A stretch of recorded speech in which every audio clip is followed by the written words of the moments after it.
ఎలాంటి యాక్టర్ అంటే యాక్టర్లు అంటే ఏంటిది ఆ డైరెక్టర్ రాసిచ్చింది అంత పూర్తిగా డైలాగ్ చెప్పి ఆ సినిమా పూర్తి అయిపోతుంది. మళ్ళీ వేరే సినిమాల డైరెక్టరు వేరే స్క్రిప్ట్ ఇస్తాడు. అంటే అందులోనే రకరకాలుగా ఉంటాయి కదా.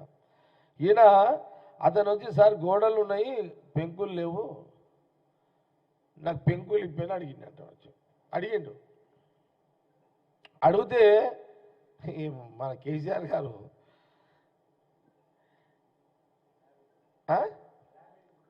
లేదు ఆ గోడలు గుళ్ళ కొట్టు స్లాబ్ వేపిస్తా అని చెప్పినారు. గోడలు గుళ్ళ కొట్టు స్లాబ్ వేపిస్తా అని కేసీఆర్ గారు అనగానే, ముఖ్యమంత్రి కదా కేసీఆర్ గారు అనగానే పాపం అతను మరి కేసీఆర్ గారు అమ్మ నేను రేకులు ఇప్పి మనవద్దు గోడలు గుళ్ళ కొట్టు స్లాబ్ వేపిస్తా అంటాడు పిల్లర్తోటి. ముఖ్యమంత్రి అనగా నమ్ముతారు కదా, నమ్మేసాడు, గోడలు కూడా కొట్టేసాడు. పాపం ఇప్పటి వరకు ఆ గోడలు లేవు పిల్లలు లేవు. ఇది ఎవరికి చెప్పాలి? ఇది ఎవరికి చెప్పాలి? ఇదొక సంఘటన, ప్రాక్టికల్, ఇది వాస్తవం. ఇది ఇంత మంచి యాక్షన్ ఏ రాజకీయాల్లో ఏ లీడర్ చేయగలుగుతాడో మనం చెప్పగలుగుతామా?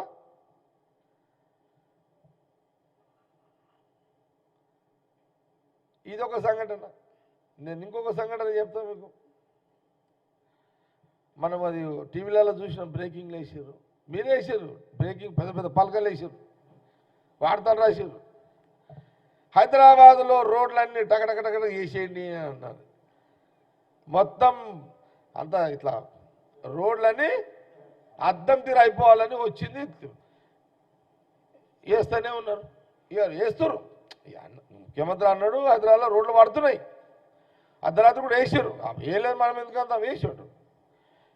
చిన్న రంధ్రం పడితే ఫోన్ కాల్ చేయండి ఆ నీపులు అలా కొడతా అని అన్నాడు.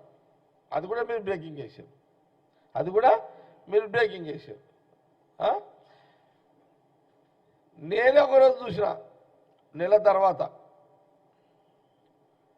ఇట్లా మాదాపూర్లో వస్తుంటే మన నేను ఇటే వస్తుంటే పెద్దమ్మ గుడి కాడికి వస్తుంటా, మన సీఎం రేవంత్ రెడ్డి గారి ఇల్లు కాడికి అటు దాడుతుంటే చూసిన, ఆడే చూసిన రేవంత్ రెడ్డి గారి ఇంటికానే చూసినది, ఆ రోడ్లో చూసిన ఒక పెద్ద రంధ్రం బొక్క పడ్డది. ఆడ ఫోన్ చేయమని చెప్పాడు.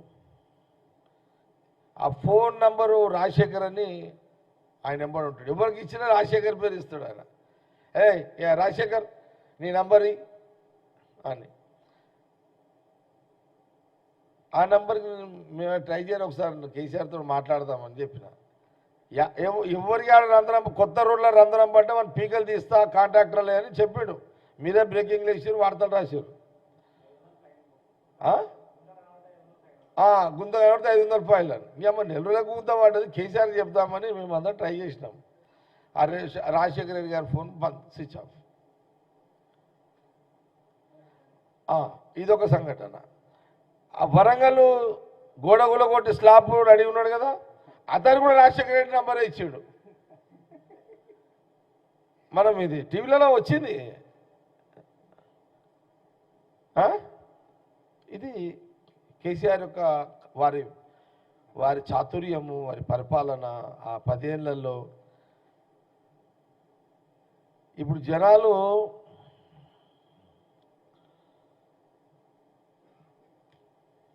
ఇప్పుడు ముఖ్యమంత్రి కాకముందు జనాలు అదికొచ్చారు.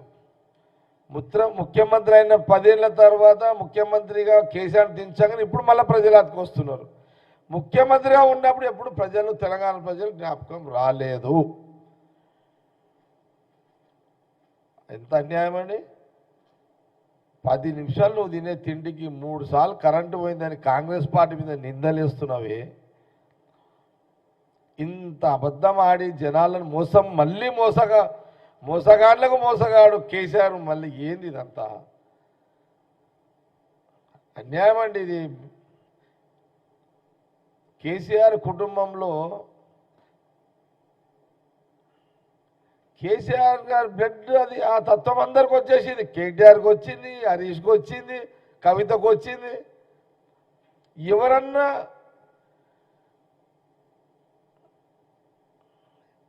ఇప్పుడు ఇన్ని అబద్ధాలు ఆడే కేసీఆర్ కుటుంబంని ఎట్లా మేము నిజమైన పరిపాలన అందించే కాంగ్రెస్ పార్టీ సీఎం రేవంత్ రెడ్డి గారు, బట్టి electricity minister, deputy CM,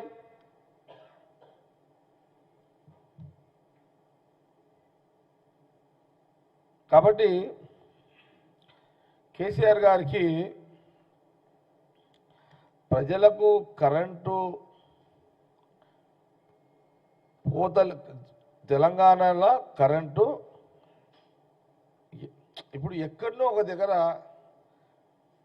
line trip అవుతుందండి, ఎక్కడో దగ్గర అయితే పోతుంది, సహజమే కదా. ఎండాకాలము హీట్ ఉంటుంది, అక్కడక్కడ జనరల్గా అది అది అది జనరల్గా అయ్యేది అది. ఇప్పుడు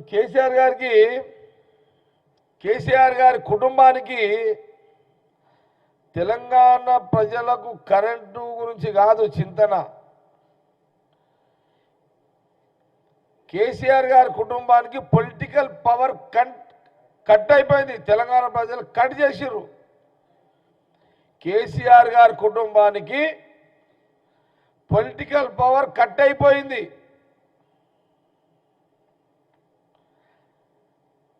అందుకే వీళ్ళు వర్జల్ కరెంటుకి ముట్టుకుంటే కాకులు గిలగిలగిల ఎట్లా కొట్టుకుంటాయో, ఈ పొలిటికల్ పవర్ ముఖ్యమంత్రి పోస్టు మంత్రులు ఆ కుటుంబానికి పోయేసరికి ఆ కాకుల తీరు కొట్టుకుంటున్నారు వీళ్ళంతా.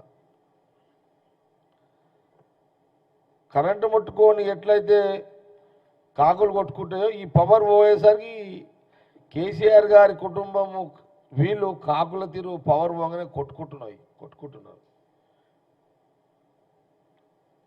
దట్టు ఈ ఎండలకు బయట తీవ్రమైన ఎండలు,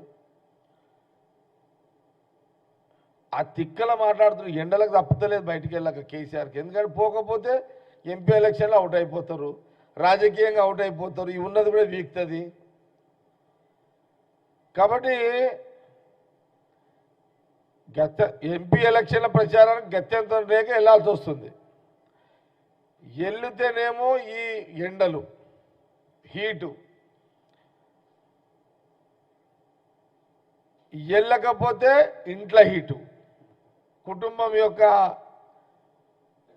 నాయన నువ్వు బయటికి రాకపోతే ఎట్లా, మా రాజకీయం ఏం కావాలి, నువ్వు రావాల్సిందని ఇంట్లో హీటు, బయటికి వస్తే ఎండల హీటు. ఇది కేసీఆర్ గారి యొక్క కుటుంబంలో ఉన్న రాజకీయ ఇబ్బందులు. అందుకే ప్రజల మీద ప్రేమ ఉన్నట్టు నటిస్తున్నాడు కేసీఆర్ గారు. ఇది నటననే. ఎప్పుడప్పుడు సీఎం రేవంత్ రెడ్డి గారు, బట్టి విక్రమార్క, ఎలక్ట్రిసిటీ డిప్యూటీ సీఎం బట్టి విక్రమార్క గారు సెక్రటరియట్లో కూర్చొని మొన్నటిదాకా కోడ్ ఉంది కాబట్టి ఇప్పుడు లేదు, కానీ ఎప్పటికప్పుడు వీళ్ళందరూ కూడా రివ్యూలు చేస్తున్నారు, అధికారులతో రివ్యూలు చేస్తున్నారు. 10 ఏళ్ల కాలంలో ఎలక్ట్రిసిటీ డిపార్ట్మెంట్ తోటి రెగ్యులర్గా రివ్యూలు చేసే పరిస్థితి రాష్ట్రంలో లేకుండే. కరెంటు వస్తున్నా కూడా రివ్యూలు చేయాల్సిన బాధ్యత అదే ఎలక్ట్రిసిటీ మినిస్టర్గా డిప్యూటీ సీఎం బట్టి విక్రమార్క గారు రివ్యూలు చేస్తున్నాడు. ఆ 9 ఏళ్ల కాలంలో ముఖ్యమంత్రి గారు ఎలక్ట్రిసిటీ అధికారులతో రివ్యూ చేసే పరిస్థితి కూడా లేకుండే, అధికారులు చెప్తే వినే పరిస్థితి లేకుండే. కాబట్టి ఇది కేసీఆర్ గారి యొక్క వారికి ఉన్నటువంటి ఇబ్బందులు.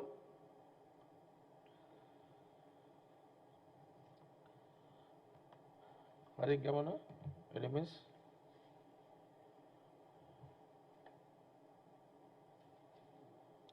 కానీ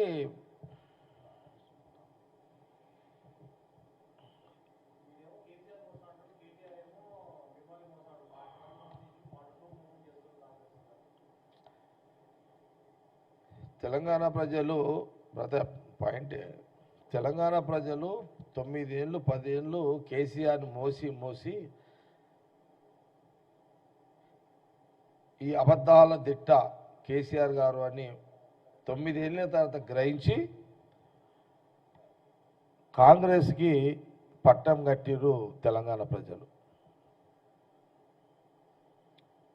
తెలంగాణ ప్రజలు పట్టం కట్టారు.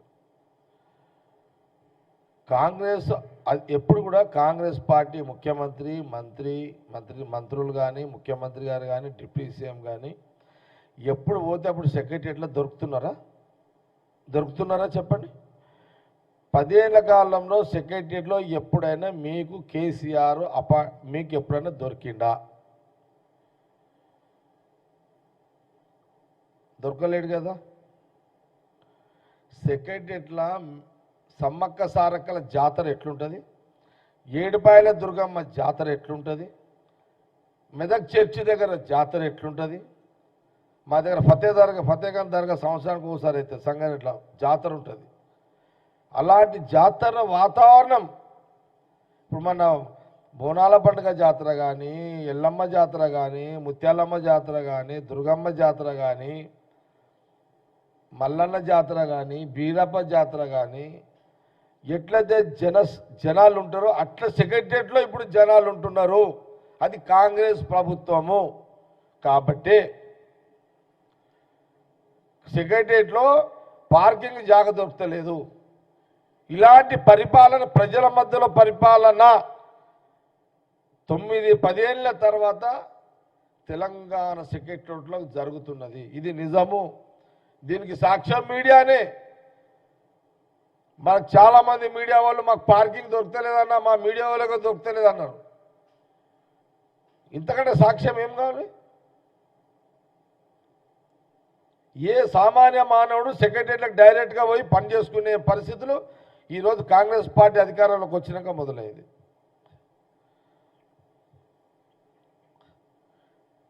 ఈరోజు ప్రతి మినిస్టర్ మీకు సెక్రటరీలో అవైలబుల్ ఉన్నాడు. జిల్లా టూర్స్ చేస్తున్నారు. ఇరిగేషన్ మినిస్టర్ ఉత్తమ్ కుమార్ రెడ్డి గారు నీకు సెక్రటరీలో దొరుకుతాడు. కోమటిరెడ్డి వెంకటరెడ్డి గారు నీకు సెక్రటరీలో దొరుకుతాడు. పొన్నం ప్రభాకర్ గారు నీకు సెక్రటరీలో దొరుకుతాడు. జూపల్లి గారు సెక్రటరీలో దొరుకుతారు. సీతక్క సెక్రటరీలో దొరుకుతుంది. కొండ సురేఖ సెక్రటరీలో దొరుకుతుంది. మా దామోదర్ రాజనరసింహ గారు సెక్రటరీలో ఉంటారు. శ్రీధర్ బాబు గారు సెక్రటరీలో ఉంటారు.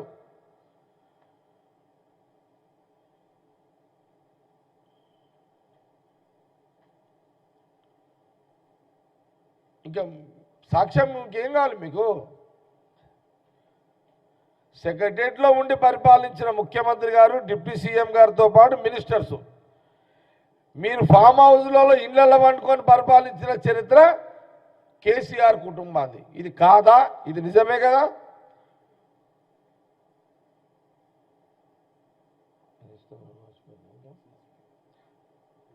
పొంగులేటి శ్రీనివాసరెడ్డి గారు రెవెన్యూ మినిస్టర్ సెక్రటరీలో ఉంటాడు. తుమ్మల నాగేశ్వరరావు గారు అగ్రికల్చర్ మినిస్టర్ మీకు సెక్రటరీలో అందుబాటులో ఉంటాడు. ఆయన కూడా